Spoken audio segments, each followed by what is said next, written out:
Seoul, South Korea, one of the best cities in the world.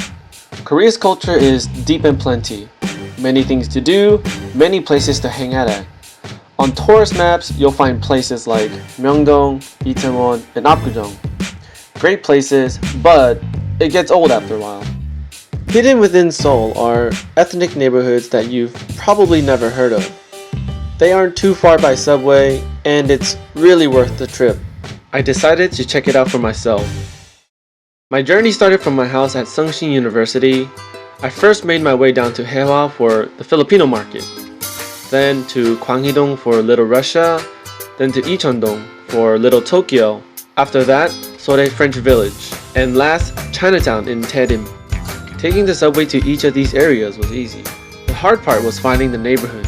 Some were hidden pretty well, others easier to spot. First stop, Filipino market.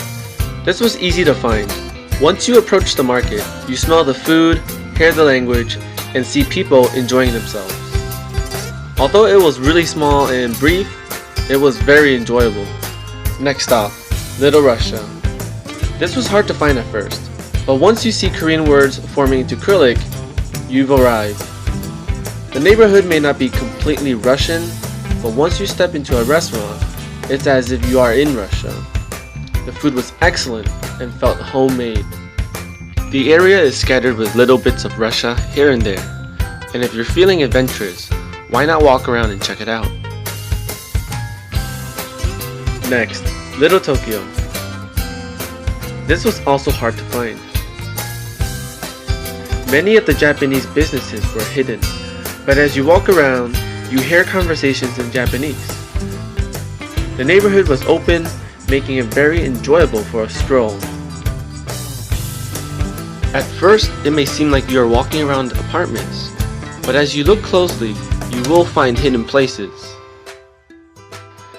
Everything the restaurants had to offer looked delicious, but I went with the original tonkatsu. The food was a good fusion between Japanese and Korean. It was amazing. Moving on to Seoul French Village. This wasn't hard to find.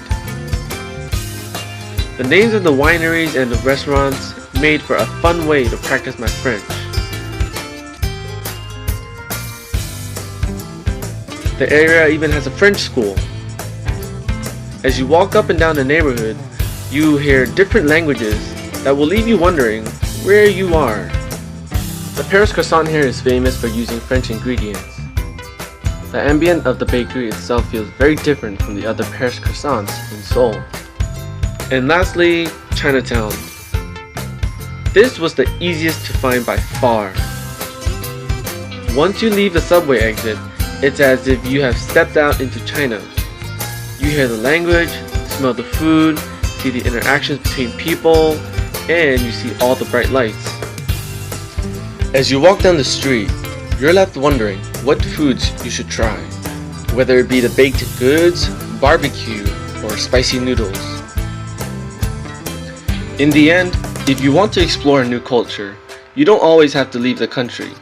Just visit one of the many ethnic immigrant neighborhoods Seoul has to offer.